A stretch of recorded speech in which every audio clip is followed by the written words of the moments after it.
నమస్కారం. నా పేరు శ్రీరామ్ శర్మ.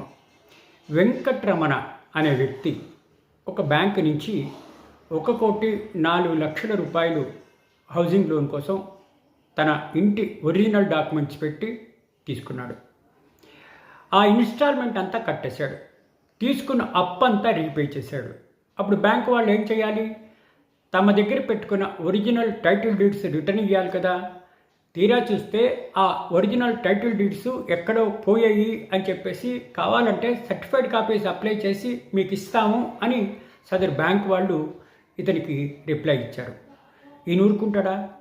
నేను బ్యాంకు లోన్ తీసుకునే ముందు నా ఇంటి ఒరిజినల్ డాక్యుమెంట్స్ మీ దగ్గర పెట్టాను కొలెటరల్ సెక్యూరిటీగా.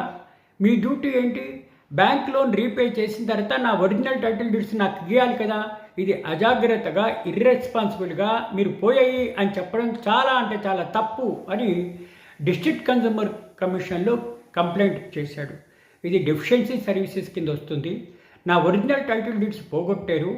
నేను హౌసింగ్ లోన్ రీపే చేసినా కూడా నా డాక్యుమెంట్లు నాకు ఇవ్వట్లేదు. కావాలంటే సబ్ రిజిస్ట్రార్ ఆఫీస్ నుంచి సర్టిఫైడ్ కాపీస్ ఇస్తా ఉంటున్నారు. ఇది డెఫిషియన్సీ సర్వీసెస్ కింద వస్తాయి.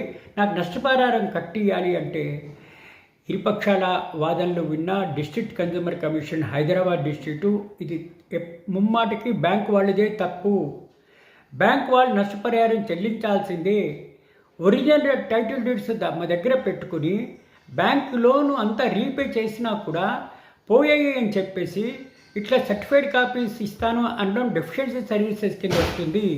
3 లక్షల రూపాయలు కాంపన్సేషన్ నష్టపరిహారం చెల్లించాలి అని ఈ విధంగా బ్యాంకు వాళ్ళకి ఆదేశాలు ఇవ్వడం జరిగింది. దీని ద్వారా మనకు తెలిసేది ఏంటి? బ్యాంకు వాళ్ళు ఇట్లా ఒరిజినల్ డాక్యుమెంట్స్ పోగొడితే అది డెఫిషియన్సీ సర్వీసెస్ కింద వస్తుంది, నష్టపరిహారం చెల్లించాల్సిందే అని ఈ తీర్పు ద్వారా మనకి తెలుస్తోంది. Thank you.